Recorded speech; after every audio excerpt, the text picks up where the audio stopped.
Mais que vais-je bien pouvoir faire de tout ça, Danisha?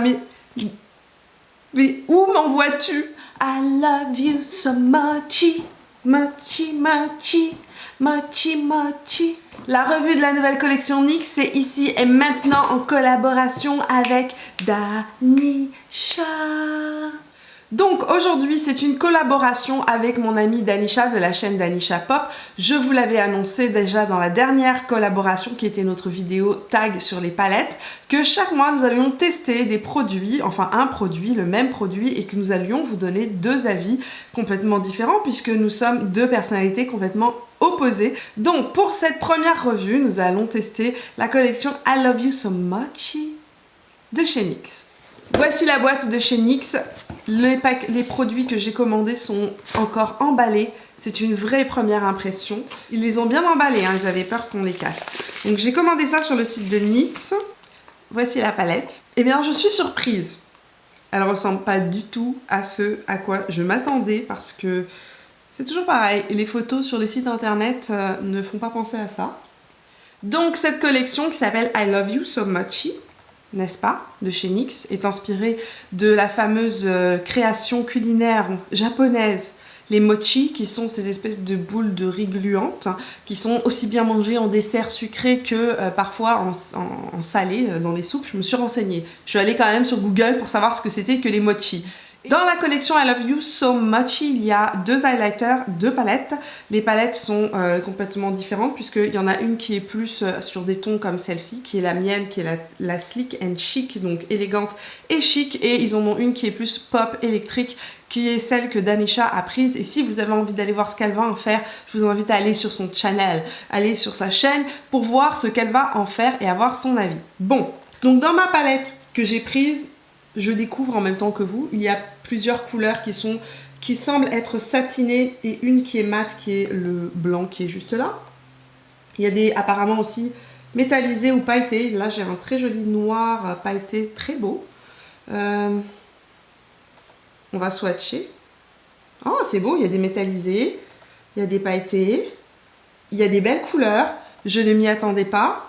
Franchement, merci Danisha de m'avoir poussé à prendre ce truc là, je sens que je vais bien m'amuser. Ça me fait un peu penser aux fards Colourpop dans la façon dont ils sont faits, vous savez, un peu mou, etc. Mais ça m'a l'air un peu plus sec que Colourpop.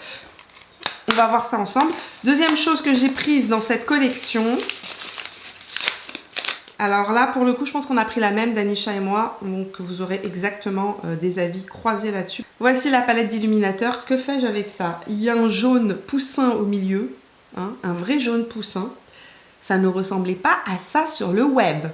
Ok, donc il y avait deux palettes, une qui est cool, donc avec des tons froids, et une avec des tons plus chauds. J'ai choisi la palette plus chaude en me fiant à ce que je regardais sur internet au niveau des swatchs, parce que la palette froide me semblait vraiment avec des couleurs de licorne électrique. Mais en fait, je vous rassure, la palette chaude aussi, c'est des couleurs de licorne électrique, mais chaude. Je sais pas pourquoi je vous dis ça là, mais c'est vraiment jaune. Oh my god, c'est jaune. Ça, je pense que c'est le genre de couleur que je peux utiliser sur mes yeux, clairement. Et la dernière couleur qui semble une couleur utilisable sur moi, qui est jolie, qui est un pêche... ouais, un pêche métallisé. Donc sur mes yeux, j'ai mis Soft Ochre, donc qui est un paint pot de chez MAC, et j'ai poudré, c'est ce que je fais tout le temps après avoir appliqué mes paint pots pour éviter qu'ils soient collants et que ça accroche la matière. Je vais commencer par appliquer une couleur de transition puisque j'en ai pas dans cette palette. Donc je vais aller prendre la palette Patrick Star. En fait, c'est une couleur régulière chez MAC. C'est Soft Brown que je vais utiliser. Soft Brown, c'est la couleur de transition par excellence que j'utilise constamment. Je sais, vous allez dire que je triche, mais je ne peux pas. Je trouve que c'est la base d'avoir une couleur de transition dans une palette. Sinon, on est obligé de sortir et d'en prendre une au moins, ou un bronzer, ou une couleur de transition régulière. C'est vraiment mal fichu, il n'y a pas les noms dessus, il y a des numéros, mais les numéros sont à l'arrière, on ne sait pas quel numéro va où. Ok, je vais commencer par utiliser cette couleur-là, avec ce type de pinceau-là. Alors, on va voir si ça s'applique au pinceau. On est dans le même style de fard que chez Colourpop, c'est-à-dire que c'est des fards qu'il faut principalement appliquer au doigt et venir estomper ensuite au pinceau. Les pinceaux que vous allez devoir utiliser pour cette palette-là sont des pinceaux en poils synthétiques de type Zoeva comme celui que j'ai. Je vais utiliser mon pinceau de chez Sephora que je vais appliquer dans cette couleur-là, qui a un beau corail très lumineux. Je vais venir l'appliquer en haut de mon arcade.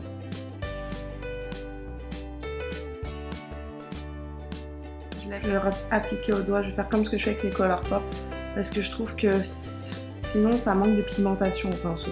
Les pinceaux ne prennent pas une tonne de pigmentation, c'est pas foufou. Par contre ça se construit bien, c'est-à-dire que là j'en rajoute et la couleur, la pigmentation apparaît un peu plus. Alors, ce que je remarque déjà au niveau des fards, c'est que c'est des fards qui s'appliquent beaucoup mieux au niveau avec les doigts qu'avec les pinceaux. Comme tous les fards qui sont de ce style-là, qui sont donc un petit peu entre une formule gel et une formule poudre, c'est généralement la meilleure application, c'est au doigt. Quand je les applique avec des pinceaux de style Zoeva, comme ceux-là, avec qui ont des poils synthétiques, ça se passe bien, mais j'ai pas la pigmentation maximale, c'est ça que je trouve dommage. Par contre, je trouve que les couleurs sont vraiment jolies. Je vais aller chercher la couleur qui est juste ici, là, cette couleur-ci, que je vais appliquer en angle externe. Je vais venir intensifier mon angle externe. Je vais prendre un pinceau plus dense parce qu'il faut vraiment des poils hyper denses, sinon il se passe rien. Ah oui, là on voit quelque chose déjà, c'est mieux. Donc là c'est le petit Zoeva 223 que j'utilise pour venir vraiment accentuer le creux de ma paupière. Et avec un pinceau plus fluffy comme le Sephora numéro 31, je vais venir juste estomper pour ramener vers l'intérieur. Sur la paupière mobile, je vais aller appliquer au doigt la même couleur que j'ai mis dans mon creux de paupière pour donner un peu plus d'intensité. On va continuer à aller intensifier notre angle externe avec cette couleur-ci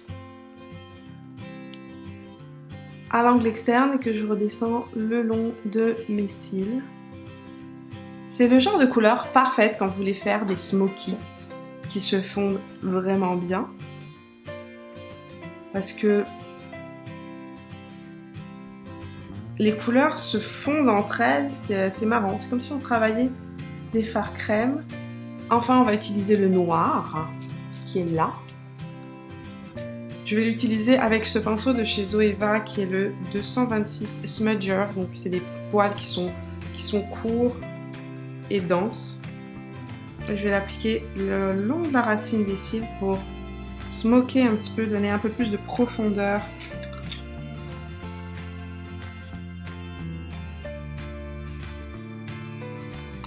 Je trouve que c'est une palette estivale pratiquement, pas du tout une palette dans des tons hivernal, mais super pour le printemps. Ça se passe super bien avec le petit pinceau, regardez. Je vais prendre mon pinceau de chez MAC, qui est un pinceau comme celui-là. Et je vais prendre la couleur ici, la plus claire, qui est la seule couleur mate de la palette, le petit blanc. Je vais venir l'appliquer sous mon arcade.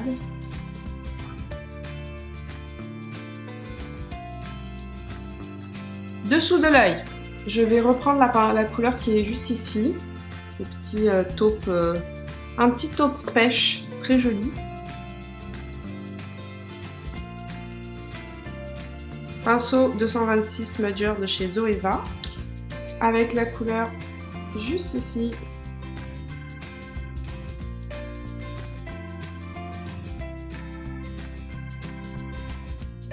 Et je vais finir avec le noir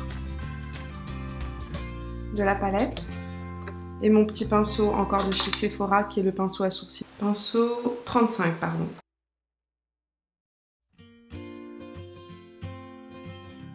Je vais mettre du crayon noir de chez, bon voilà c'est pas NYX, hein, c'est un Urban Decay, c'est le Legend qui est un crayon noir pour mettre dans la muqueuse intérieure. Je vais le mettre dans la muqueuse supérieure de l'œil uniquement. Parce qu'on est dans un look plus festif et je vais aller prendre la couleur qui est juste ici, ce joli petit blanc très lumineux. un pinceau MAC encore. Et je vais appliquer la couleur, le blanc le plus pailleté, le plus lumineux à l'angle interne de mon œil. Et je vais en remettre juste là, au centre. On va voir ce qui va se passer. Oh, Mimi met des paillettes. Oh là là. C'est fou, ça donne comme un aspect très wet, très mouillé en fait. C'est très joli, j'aime beaucoup. Je le mets comme un topper en fait par-dessus. Juste en tapotant, ça fait un côté qui vient faire un côté très lumineux, très pailleté. Non, pas pailleté. Ça fait un côté mouillé. Me voici de retour avec les yeux qui ont arrêté de pleurer parce que dès que je mets du crayon dans les yeux, ça ne loupe pas.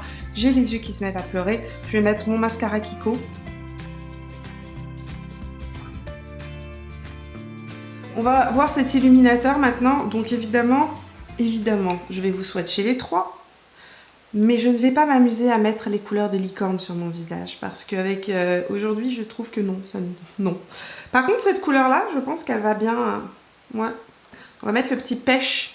Je vais l'appliquer au doigt parce que c'est exactement la même texture. C'est moelleux. C'est moelleux.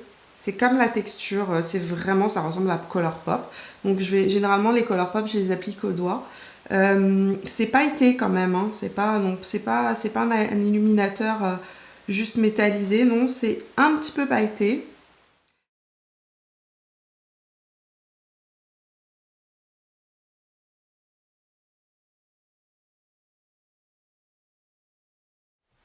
L'illuminateur est exactement de la couleur de ma peau, mais c'est un très joli métallisé, mais un peu pailleté.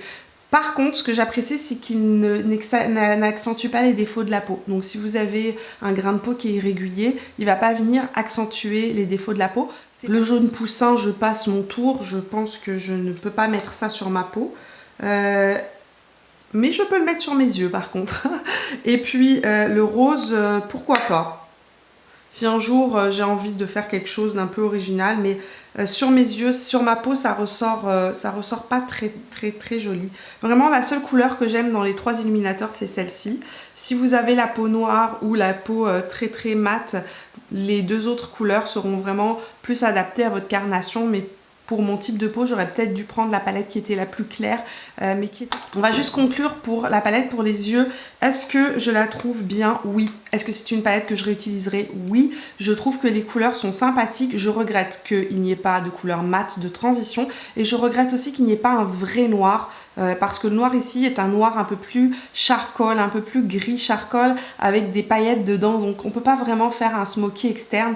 C'est pas l'idéal. Je trouve sinon que les couleurs se marient bien entre elles, se fondent bien, se travaillent bien. On peut les travailler au doigt et au pinceau, mais attention, les pinceaux, utilisez des pinceaux qui soient rigides. Il faut vraiment que le pinceau soit dense en fait, pas rigide mais dense. Donc un poil de pinceau dense et synthétique. Moi, cette palette, je l'approuve complètement. Elle est Mimi approved, je la trouve vraiment top. C'est une genre de palette que je vais réutiliser pendant le printemps ou en été. Au niveau de l'illuminateur, la texture de l'illuminateur, il n'y a rien à redire, mais au niveau des couleurs, c'est vraiment pas mon type de couleur. Surtout le jaune poussin et le rose là, c'est vraiment pas pour moi. La couleur pêche ici passe, ça fait un illuminateur qui est quand même naturel. C'est pas un illuminateur qui est genre baum, genre qui va accrocher la lumière comme ce qu'on peut voir avec des illuminateurs de type BK, etc. Mais je trouve que pour une soirée, pour quelqu'un qui veut quelque chose d'assez naturel mais un peu sophistiqué, ou alors si on a la peau bronzée, c'est super joli ce type d'illuminateur là. Donc si vous avez la peau plus mate, cette palette vous plaira certainement. Sinon, allez vers la palette plus claire, parce que très clairement les couleurs ici sont beaucoup trop soutenues pour mon type de peau. J'espère que cette revue vous a plu. Si c'est le cas, laissez-moi un petit pouce bleu. Dites-moi dans les commentaires si cette collection vous interpelle, si vous avez envie de la tester, et dites-moi aussi s'il y a des produits NYX que vous aimeriez me voir tester. Dites-moi tout ça dans les commentaires. Moi je vous retrouve tout au long de la semaine sur Snapchat, Instagram et Facebook, et si c'est la première fois sur ma chaîne, bienvenue parmi nous. Je sors 3 vidéos par semaine, le lundi, le mercredi et le vendredi si tout se passe bien. Vendredi dernier on a eu un problème de téléchargement sur YouTube, mais normalement il y a une vidéo qui sort le vendredi. Et si vous n'êtes pas encore abonné, c'est le moment de le faire en cliquant juste ici sur mon visage. Maintenant je vous invite à aller voir la revue de Danisha qui elle est complètement différente, brune, la peau mate, complètement différente de moi, et qui a testé elle l'autre palette avec les autres couleurs. Donc je vous invite à aller voir ça, vous faire un autre avis sur cette revue. Je vous fais plein de bisous. Faites des bisous à Danisha si vous passez la voir de ma part. Évidemment je vous laisse le lien de la page de Danisha et de sa vidéo dans la barre d'informations. Je vous fais plein de bisous, je vous vois dans la prochaine vidéo et jusque là, portez-vous bien. Ciao!